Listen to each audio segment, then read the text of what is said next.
Hello प्यारे बच्चों, आज का हमारा टॉपिक है रेडॉक्स रिएक्शंस का, जिसको हम बड़ी आसानी से करेंगे और इससे रिलेटेड जितने भी क्वेश्चन हैं हम उनको आसानी से समझ सकेंगे, उनको आसानी से सोल्व करेंगे ताकि एग्जाम के अंदर ज़्यादा से ज़्यादा हम स्कोर कर सकें। देखो बेटा, आज का टॉपिक है हमारा रेडॉक्स रिएक्शंस का। किसका है बेटा? रेडॉक्स रिएक्शंस का। आपको पता होगा कि जो रेडॉक्स होती है वो दो वर्डों से मिलकर बनती है बेटा। कितने वर्डों से मिलकर बनती है? दो। रीड प्लस में ऑक्स। रीड का मतलब होता है रिडक्शन। क्या होता है? रिडक्शन। और ऑक्स का मतलब होता है ऑक्सीडेशन। क्या होता है? ऑक्सीडेशन। तो रिडक्शन और ऑक्सीडेशन दोनों मिलकर ही हमारा क्या बनाते हैं? रिडॉक्स। लेकिन बेटा मैं आपको बताना चाहता हूँ, केमिस्ट्री के अंदर जितनी भी रिएक्शंस होती हैं सभी रिडॉक्स रिएक्शंस होती हैं, चाहे उनके अंदर हाइड्रोजन हो या ऑक्सीजन हो या फिर उनके अंदर इलेक्ट्रॉन ट्रांसफर का मेथड लगता हो, हमेशा वो सभी रिडॉक्स रिएक्शंस होती हैं। लेकिन जो 10th क्लास होती है उसके अंदर बताया जाता है कि रिडॉक्स और ऑक्सीडेशन होता क्या है। उसको बताने के लिए हाइड्रोजन और ऑक्सीजन का प्रयोग किया जाता है, जो पहला स्टेप होता है। लेकिन मैं आपको दूसरा स्टेप भी बताऊंगा जिसके द्वारा भी आप रिडॉक्स रिएक्शंस को सोल्व कर सकते हैं। देखो बेटा, सबसे पहले हम पढ़ते हैं इनकी डेफिनेशन। सबसे पहले क्या हुआ? रिडक्शन। क्या है बेटा? रिडक्शन। और ये क्या है हमारा? ऑक्सीडेशन। तो ये है हमारा फर्स्ट फॉर्मूला। क्या है बेटा? हमारा फर्स्ट फॉर्मूला। पहला फॉर्मूला तो ये है जिसके अकॉर्डिंग हम इसको पढ़ते हैं। रिडक्शन क्या होता है, ऑक्सीडेशन क्या होता है।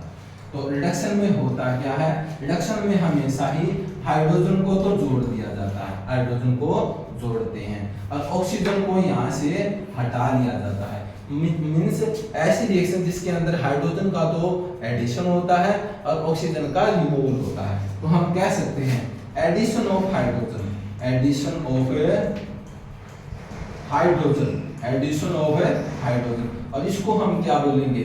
Removal of oxygen, removal of oxygen. जहां से ऑक्सीजन को हटाया जाता है, हाइड्रोजन को जोड़ा जाता है, उसे क्या कहते हैं? रिडक्शन। और ऑक्सीडेशन में क्या होता है? Addition of oxygen, addition of oxygen. यानी यहाँ पर ऑक्सीजन को जोड़ा जाता है, यहाँ पर ऑक्सीजन को तो जोड़ दिया जाता है। तो रिमूवल ऑफ, रिमूवल ऑफ हटाया किसको जाता है? हाइड्रोजन को बेटा। किसको हटाया जाता है? तो यहाँ पर हाइड्रोजन को हटा दिया जाता है, इसे हम कहते हैं ऑक्सीडेशन। तो ये तो आपके थे बेटा फर्स्ट फॉर्मूला जिसके अकॉर्डिंग हम ऑक्सीडेशन रिएक्शन को पढ़ते हैं। इसके हम कुछ एग्जांपल करते हैं बेटा। देखो सबसे पहले जो आपके एग्जाम में पूछे जाते हैं, देखो बेटा सबसे फर्स्ट एग्जांपल हुआ, एग्जांपल आपके पास है बेटा CuO, कॉपर ऑक्साइड है, और आपको इसके अंदर हाइड्रोजन को ऐड करना होता है, हाइड्रोजन को मिलाना होता है।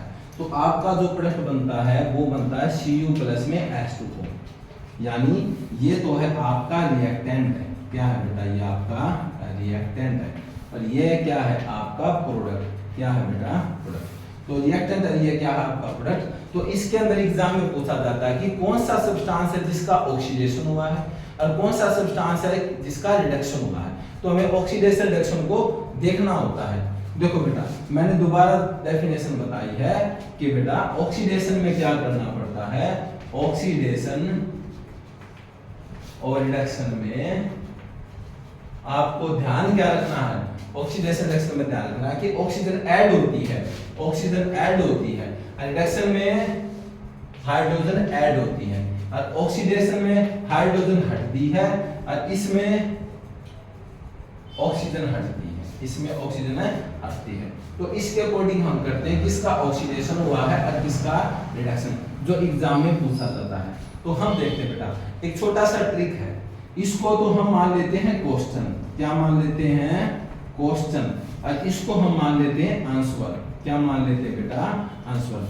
तो क्वेश्चन देख के बताओ कि आंसर में बना क्या है। आपने देखा कि यहाँ पर कॉपर ऑक्साइड है, यानी कॉपर के साथ ऑक्सीजन ऐड है, लेकिन जब आप यहाँ से यहाँ पर जाते हो तो आप देखते हो कि कॉपर ऑक्साइड है अब कॉपर में बदल चुका है। अब इसके पास ऑक्सीजन नहीं है, जिसमें ऑक्सीजन हटती है उसका क्या होता है? रिडक्शन। क्या होता है बेटा? उसका रिडक्शन। यानी यहाँ पर इसका हुआ है रिडक्शन।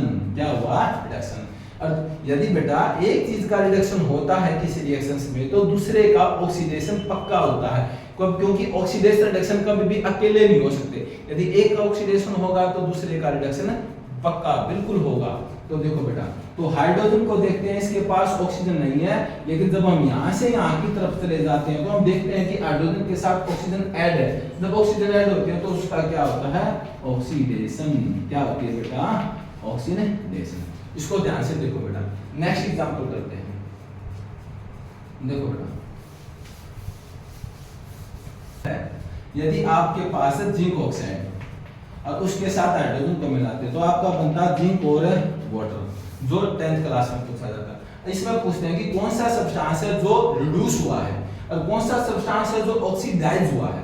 तो सबसे पहले हम देखते हैं कि जिंक के साथ ऑक्सीजन ऐड है, लेकिन यहाँ पर देखते हैं तो जिंक के पास ऑक्सीजन है ही नहीं, तो इसका मतलब है ये इसके अंदर कन्वर्ट हुआ है। तो जिंक ऑक्साइड जिंक के अंदर कन्वर्ट हुआ है तो यहाँ से ऑक्सीजन चली गई, ऑक्सीजन यहाँ से हटी है तो इसका रिडक्शन हुआ। क्या हुआ बेटा, इसका रिडक्शन। क्या हुआ, रिडक्शन। अब यहाँ पर देखा कि हाइड्रोजन के पास ऑक्सीजन नहीं है, लेकिन यहाँ पर आने के बाद देखते हैं तो इसके पास क्या है, हाइड्रोजन है, तो इसका मतलब इसका क्या हुआ, ऑक्सीडेशन। क्या हुआ बेटा, ऑक्सीडेशन। इसको हम डिफाइन करेंगे तो क्या डिफाइन करेंगे, हम लिखेंगे कि zinc oxide is reduced to zinc. कि बेटा जिंक ऑक्साइड रिड्यूस हो गया, किस में कन्वर्ट हुआ है, जिंक में। ये तो फर्स्ट हुआ। और सेकंड क्या हुआ, हाइड्रोजन इज ऑक्सीडाइज्ड टू किस में बदल गई, H2 में। तो ये आपका कंसेप्ट था जिसके अकॉर्डिंग हम रेडॉक्स रिएक्शंस को करते हैं। लेकिन मैं सेकंड तरीका और बताता हूं बेटा, जिसके अंदर ऑक्सीडेशन भी होता है और रिडक्शन भी। ये तो था आपका 10th क्लास का। नेक्स्ट देखो बेटा, एक एग्जांपल हो रहा है। देखो बेटा, तो रेडॉक्स रिएक्शंस के अंदर हमेशा ही दो मेथड लगाए जाते हैं। कितने मेथड्स लगाए जाते हैं, दो मेथड्स होते हैं। एक होता है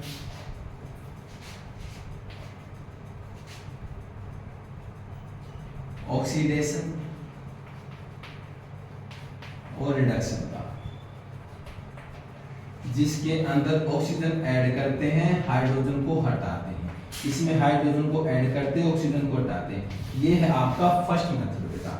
जो सेकंड मेथड है, जो आपका सेकंड मेथड है, वो है आपका इलेक्ट्रॉन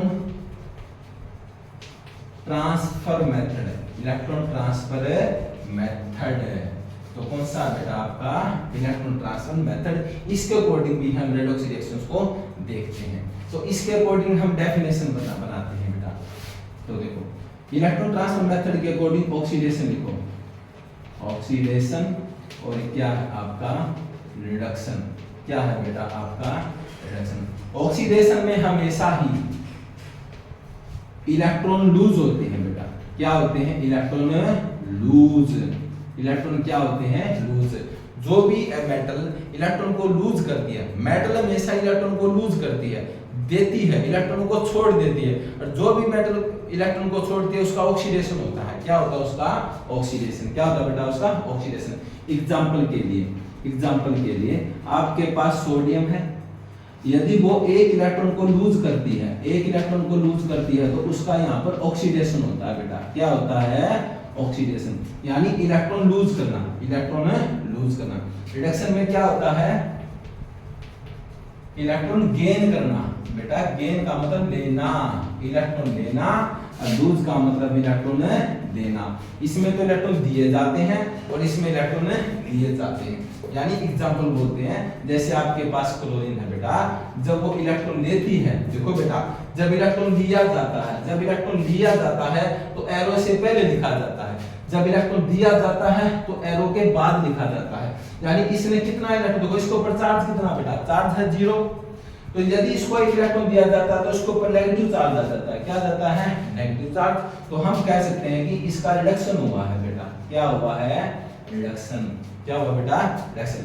तो हमने समझा कि जो भी मेटल इलेक्ट्रॉन को देती है उसका तो ऑक्सीडेशन होता है, और जो नॉन मेटल इलेक्ट्रॉन लेती है उसका हमेशा ही रिडक्शन होता है। तो हम कह सकते हैं कि कोई भी मेटल इलेक्ट्रॉन को देती है अपना ऑक्सीडेशन करवा लेती है, जो भी नॉन मेटल नॉन मेटल हमेशा इलेक्ट्रॉन को लेती है, वो अपना रिडक्शन करवा लेती है। तो इस प्रकार आज का आपका टॉपिक खत्म हुआ। मुझे उम्मीद है कि बेटा आपको ये टॉपिक अच्छी तरह से समझ में आया होगा। तो मैं चाहता हूँ कि जो भी टॉपिक में प्रॉब्लम है कृपया आप कमेंट में लिखें, और उसके बारे में आपसे कुछ भी पूछना हो, यदि आपको कोई डाउट हो तो आसानी से पूछ सकते हैं। प्लीज इस चैनल को लाइक करें, सब्सक्राइब करें और कमेंट करें, ताकि मैं आपको अच्छी से अच्छी वीडियो प्रोवाइड कर सकूँ।